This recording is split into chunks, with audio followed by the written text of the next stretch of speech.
बहुत समय पहले जौनपुर नामक राज्य में राजा रघुवीर रहा करते थे। वो धनी था, शक्तिशाली था, या यूं कहे कि नारियल के गुच्छों में सबसे चमकदार नारियल भी नहीं था। राजा की प्रजा राजा से बहुत प्यार करती थी क्योंकि वो दयालु था, लेकिन अक्सर उसकी मूर्खतापूर्ण फैसलों पर पूरा दरबार ठहाके लगाकर हंसता था। लेकिन चुपके से एक सुबह राजा उठा और घोषणा की, आज से मैं इतिहास का सबसे चतुर राजा बन जाऊंगा और लोग मुझे महामहिम मूर्ख कहना बंद कर देंगे। राजा के मंत्रियों ने एक दूसरे को देखा।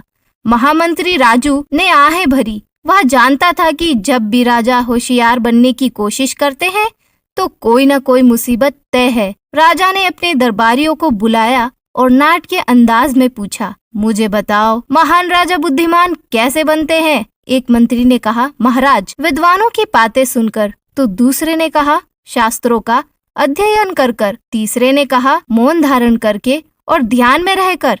लेकिन राजा ने उन्हें टाल दिया। नहीं नहीं, ये तो बहुत बोरिंग है। अगर मैं चुप बैठा तो लोग सोचेंगे कि मैं सो रहा हूँ। अगर मैं शास्त्र पढ़ूंगा तो मेरी आंखें दुखेगी, और अगर मैं विद्वानों को बुलाऊंगा तो वे मुझे गायों और नदियों पर कविताएं सुना सुनाकर बोर कर देंगे। महामंत्री राजू ने हमेशा की तरह बड़ी चतुराई से जवाब दिया, तो महाराज, आपका क्या विचार है? राजा ने गर्व से अपनी छाती फुलाकर बोला, मैंने निश्चय किया है कि मैं बुद्धि की मशीन का आविष्कार करूंगा। दरबार में सन्नाटा छा गया। तभी एक मंत्री खांसते हुए बोला, क्या महाराज, एक मशीन? राजा ने घोषणा की, हाँ बिल्कुल, एक ऐसी मशीन जो मुझे तुरंत समझदार बना देगी। चाय में चीनी की तरह डुबो, हिलाओ, गोलो और बस एक बुद्धिमान राजा तैयार है। सभी दरबारियों के मुंह खुले के खुले रह गए।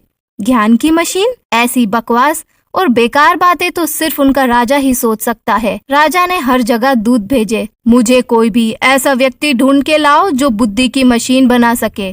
कई हफ्तों के बाद महल के बाहर गांव वालों, तांत्रिकों और धोखेबाजों की एक कतार खड़ी हो गई। एक बड़ा ढोल लेकर आया और बोला, महाराज, इस ढोल को बजाओ और आपको ज्ञान की आवाज सुनाई देगी। राजा ने कोशिश की, ढम ढम ढम, लेकिन उसे बस अपनी ही प्रतिध्वनि सुनाई दी। तो एक आदमी एक आईना लेकर आया। महाराज, इसमें देखिए, जब आप खुद को देखेंगे तो आपको दुनिया का सबसे बुद्धिमान इंसान दिखाई देगा। राजा ने भौहें चढ़ाई, क्या यह दर्पण टूट गया है? क्या बात है, इसमें तो मुझे बस अपना ही चेहरा दिखाई दे रहा है। आखिर में एक गरीब किसान आया जिसके हाथ में सिर्फ एक मिट्टी का घड़ा था। राजा ने आंखें घुमाई, तुम्हारी मशीन कहाँ है? किसान ने सिर झुकाकर कहा, महाराज, बुद्धि ढोल या दर्पण में नहीं है, वहाँ तो इस घड़े में है। सभी दरबारी जोर से हंस पड़े। बर्तन? लेकिन राजा उत्सुक था। अपनी बात विस्तार में समझाओ।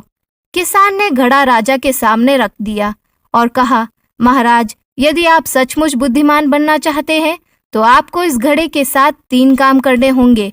हर सुबह अपनी मूर्खतापूर्ण विचार को चिल्लाकर बर्तन में डाल दीजिए और इसके बाद इस घड़े को ढक्कन से ढक दे। शाम को इसे खोलें और पुनः बोले और सुने। राजा ने अपनी दाढ़ी खुजाते हुए कहा, बस इतना ही? बस अंदर चिल्लाना है? हाँ महाराज, किसान ने कहा। जब आप बाद में अपनी बातें सुनेंगे तब आपको पता चलेगा कि वे बुद्धिमानी भरी थी या मूर्खतापूर्ण। राजा ने आश्चर्यजनक रूप से सहमति दे दी और बर्तन को अपने कक्ष में रखने का आदेश दिया। अगली ही सुबह राजा घड़े के सामने खड़ा हो गया और जोर से चिल्लाकर बोला, मैं सोने की सड़कें बनवाऊंगा ताकि मेरे पैरों में कभी धूल ना लगे। ये बोलकर उसने घड़े पर ढक्कन लगा दिया। शाम को राजा ने घड़े से ढक्कन हटाया और फिर से दोहराया, मैं सोने की सड़कें बनाऊंगा ताकि मेरे पैरों पर कभी धूल ना जमे।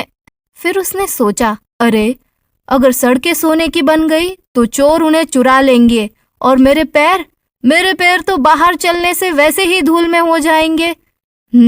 शायद ये इतना अच्छा विचार नहीं है। दरबारी हैरान रह गए। राजा ने पहली बार अपनी ही मूर्खतापूर्ण योजना को नकार दिया। अगले दिन राजा फिर से चिल्लाकर बोला, मैं राज्य की हर छींक पर कर लगाऊंगा। उस शाम जब उसने यह बात दोहराई तो वह इतना हंसा कि लगभग गिर पड़ा। अगर मैं छींकने पर कर लगाऊंगा तो लोगों के लिए रुमाल खरीदते खरीदते मेरा तो दिवालिया निकल जाएगा। हा हा हा, ये तो बड़ा बेवकूफी भरा विचार था और मैं ठहरा महान समझदार राजा। एक हफ्ते के अंदर ही राजा को अपनी गलती का एहसास होने लगा। उसे एहसास हुआ कि उसकी आधी बड़ी योजनाएं जब उसने दोबारा सुनी तो वे बेतुकी सी थी। कई महीने बीत गए और जल्द ही लोगों को राजा में बदलाव नजर आने लगा। राजा ने अब उड़ने वाले हाथियों का आदेश नहीं दिया। उसने सजावट के लिए चांद को जमीन पर लाने की मांग करना बंद कर दिया। यहाँ तक कि उन्होंने मछली सम्मेलन के लिए अंडरग्राउंड वाटर पैलेस बनाने को भी अस्वीकार कर दिया, जो कि एक मंत्री द्वारा सुझाया गया था। इसकी बजाय उसने व्यवहारिक फैसले लिए। बेहतर कृषि उपकरण, उचित कर, सड़कों की मरम्मत, ये सभी कार्य होता देख लोग हैरान थे। सचमुच, उन्होंने फुसफुसाते हुए कहा, हमारे राजा बुद्धिमान हो गए हैं। लेकिन इसका असली रहस्य तो चुपचाप राजा के कक्ष के कोने में छिपा था। वहाँ साधारण सा मिट्टी का घड़ा। एक दिन विदेशी दूत राजा के पास आए। उन्होंने राजा की बहुत प्रशंसा की। महाराज, आपके निर्णय कितने संतुलित होते हैं और बेहतरीन होते हैं। हमें भी बताइए, आखिर इसके पीछे क्या राज है। राजा मुस्कुराया और गर्व से बोला, मेरा राज एक शक्तिशाली यंत्र है, दुनिया में इकलौता, सिर्फ और सिर्फ मेरे पास है। ये देखो, बुद्धि की मशीन। उसने मिट्टी के बर्तन की ओर इशारा किया।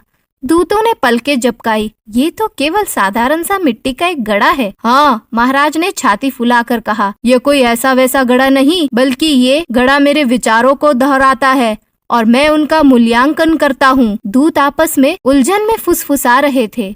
आखिरकार एक ने कहा, महाराज, यहाँ कोई चमत्कार नहीं है, ये तो बस सामान्य ज्ञान है। बिल्कुल, राजा मुस्कुराया, और यही मेरे दोस्तों बुद्धिमता है। उस दिन के बाद से बर्तन को शाही संग्रहालय में रखा गया, एक सुनहरी प्लेट के साथ, जिस पर लिखा था, कुछ भी सोचने या करने से पहले एक बार फिर खुद को सुन लो। जो बात उत्साह में समझदारी भरी लगती है, वही बात दोबारा सुनने पर मूर्खतापूर्ण लग सकती है।